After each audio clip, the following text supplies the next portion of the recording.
Alright guys, you know what time it is. Another pre-raid BiS list for you, and phase 1 BiS list. Today we're doing Unholy DK. Now, keep in mind, this video is for two-hand traditional Unholy DK. If you've been paying attention to the DK meta, been paying attention to my Discord, or just everything that's been happening with DKs in the world of Unholy DKs, you probably have heard of dual wield Unholy. You know, we will get there. I will make a separate video for dual wield Unholy pre-raid and phase 1 BiS. It's exciting, it's cool, it's the new, but that is not what this video is about. We're doing traditional 2-hand Unholy BiS list right now. So no more delaying, let's get right into it. Let me quick show you the talents that we're working with. So for pre-raid BiS Unholy DK, we're going with these talents and these glyphs. Two things to keep in mind here. We're going with the Blood subspec because the Bladed Armor and Dark Conviction both give us great amount of crit and attack power, which are really useful for us pre-raid as we are just kind of lacking in that department. This will provide us a net overall DPS increase over our Frost subspec counterparts. Another thing to keep in mind is I personally do not run with Glyph of the Ghoul. You absolutely can, and there's still room for theory crafting, simming, and things to come out in terms of the best in slot glyphs to be using. Of course, as soon as you hit any cleave fight scenario, you know, Glyph of Death and Decay is just going to start winning out super hard there. So that's it for talents. Let's get straight into the gear. Starting off with our head, we got Spike Titan Steel Helm. This helm is insanely strong for Unholy DK. Again, there's no stamina on this helm at all, so it just gets more strength added to the calculation for the values of this helm. It's insanely good. You will literally use this until you replace it. The things that you would only replace it with, like Obsidian Great Helm, or you'd replace it with Tier Helm, which, why would you take it for Tier Helm if Tier Helm's not even BiS? In fact, it's a DPS decrease for you. Compared to Spike Titan Steel Helm, you would only use it for the 4-piece set bonus. So really, this item you could use all the way until Ulduar if that had to be. So this helm is incredible. Definitely highly recommend you get your hands on this ASAP. For neck, I just think the best neck to go with here is Pin of the Outcast Hero. Some people will say going with Gold Amulet of Kings is your best in slot. Look, both are good at the end of the day. You can't go wrong. I'm going to recommend this one. Coming from Emblem of Heroism, just rack up a few badges from running Heroics, and you'll be good to go there. Now, fun and exciting one is your pre-raid BiS shoulders are actually these shoulders from Sunwell. A lot of people like to say, like, oh, Sunwell gear just gets replaced at like level 73, 74, just like every expansion. No, shut up, idiot. It doesn't. These are your best shoulders. If you can't get these shoulders, however, one good option would be Snaked In shoulders coming from Heroic Gundrack. Another good one could be not those. These from Sons of Hodir Revered. You could get these as well. These are decent. But your best in slot are Pauldrons of Berserking, just giving you the absolute most amount of stats available for you that are great. And the reason it's so good is truthfully because of the gem slots. Now, Cloak of the Bloodied Waters. This is a BOE blue that drops off of Gundrack. Insanely good item. Insanely good. The first few days of the expansion, these will sell for a fortune on the auction house because it's so good. I'm telling you, just give it a few days, and once everyone starts running more and more heroics, the price on Cloak of Bloodied Waters will drop off a damn cliff. Get your hands on one, or just go run Heroic Gundrack until it drops. You'll be totally fine. Great cloak. Best chest is going to be your 200 eye level tier chest. Nothing even comes close. Got to go with this. Bracers. These bracers are often forgotten about for some reason, but they're just insane. They're blacksmith crafted bracers that are blue. I think because they're blue, people forget that they exist for some reason, but there's no stamina on them, so the strength value from these bracers is insanely high. So these bracers are extremely good. Definitely get these. They're actually really cheap to craft, and they're fucking awesome. So these bracers are great. Get these ASAP. Your best in slot weapon is definitely Titan Steel Destroyer. This is a crafted blacksmithing weapon. It's a little fast, but it has a ton of hit rating, which is super good for Unholy DK, as we need that hit rating. Again, if you are Horde, you're going to need 289 hit rating off the top of my head. And Alliance, if you have a Draenei in your group, the 1% hit, I believe it's 264 hit rating. But if you need confirmation on that, you can just go check out my Unholy DK guide. I'll leave the link for that in the video description. If you are Horde, by the way, and you are playing Orc, and you want the Orc weapon bonus, I do recommend going with Colossal Skullclad Cleaver. You will be missing out on 54 hit rating, but you will be gaining some expertise. Do I really think it's worth it? No, I would still say Orc should probably go with Titan Steel Destroyer. I'm sure you could debate either one. If you just want to go ball on a budget, Colossal Skullclad Cleaver is a decent option, and you can go with that as well. Honorable mention, of course, to... where is it? Sword of Justice, being at 3.8 speed.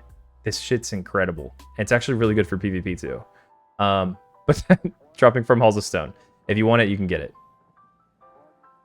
Your best gloves are definitely your tier gloves. You can get these from Emblem of Heroism. So just run your heroics, rack them up, and get these tiers as quick as you can. Your best belt is this one, also coming from Emblems of Heroism. There's a couple other decent belts, but this one's just kind of by far the best. So there's no need to get too into it. Your best legs are by far staggering leg plates.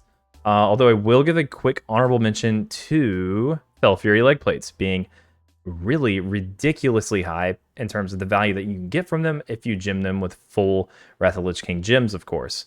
These are really crazy good. Of course, they're not your best, and you kind of need that 80 hit rating coming from staggering leg plates from Heroic Utgard Keep. Your best boots are these Death Inert Sabatons. These are reputation boots coming from Exalted Knights of the Ebon Blade. These are insane, guys. These are absolutely insane. The 2 gem sockets on these are just so good, and you will wear these for a very long time. You'll, of course, replace them. We'll get into that, but these are really good. Ring options. These are your best ring options. However, I will say, so Ring of the Scarlet Shadows is really good. We do need the hit, and it gives us a good amount of attack power, as well as a gem slot to get some more strength. Now, Ring of the Kirin Tor, it is 8.5k gold. You do not want to throw that down because that is a lot of gold, especially for an expertise ring, which we aren't too fond of on Unholy DK. I'll give you a couple of other options. One option would be Hemorrhaging Circle, coming from Heroic Gundrak. Now, every physical DPS is going to want this because it's the best expertise ring in the game, if you're not going for the Kirin Tor one, of course.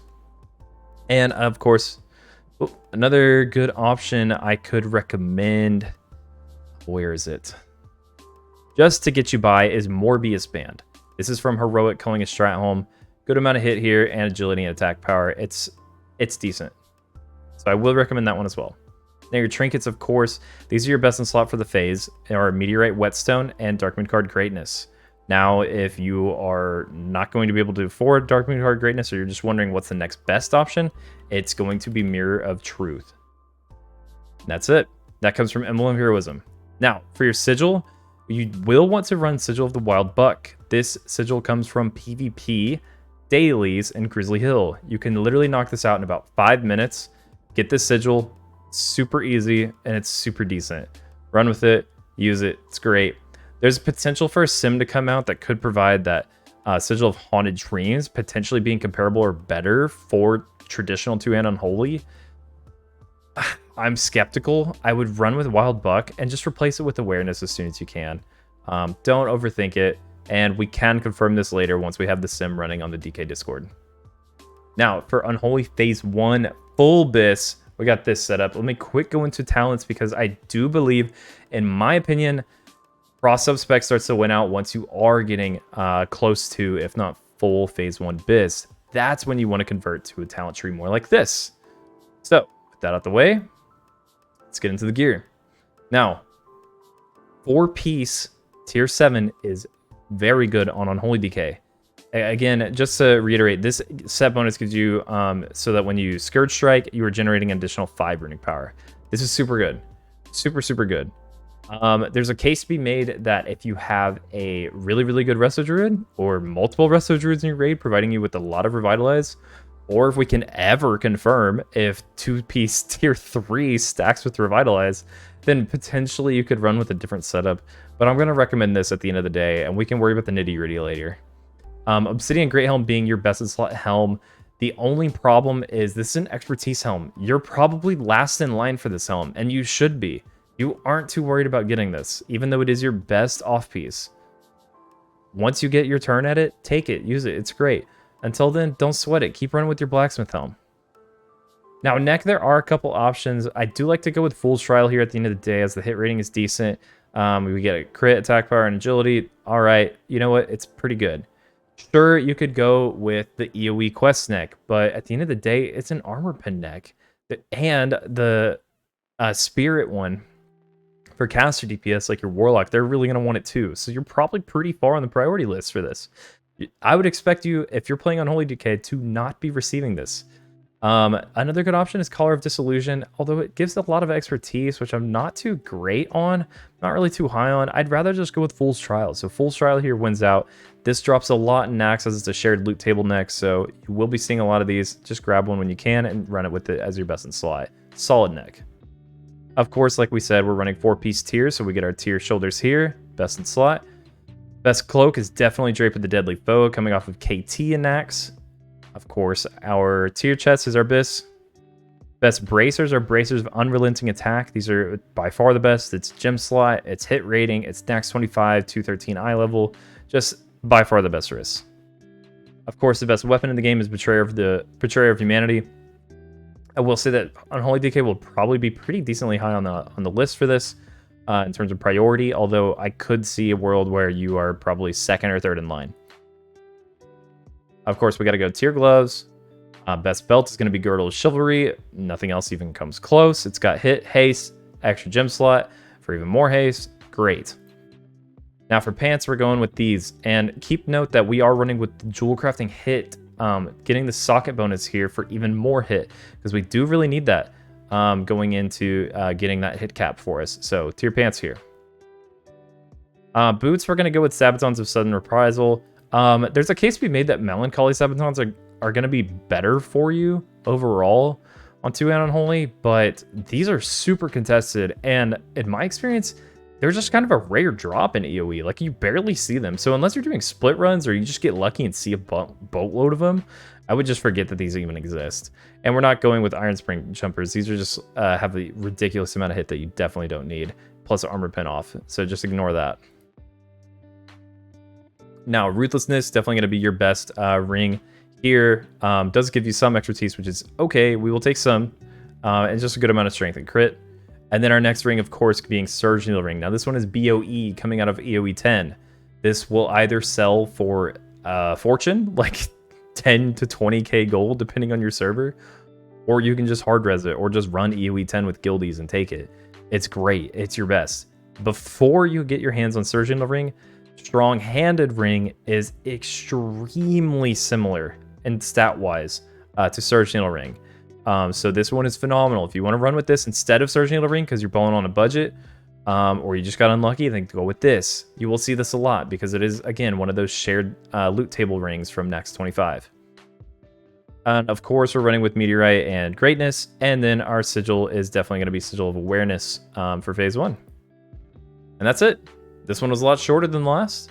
I have more pre-raid BiS lists coming, so thanks so much for watching. If you have any questions, please feel free to leave them in the comments below. I'll do my best to answer any question that I possibly can, and I look forward to sharing more and more with these with you guys. Keep slaying it out there, and stay tuned for the dual-wield Unholy BiS list coming up soon. All right, peace.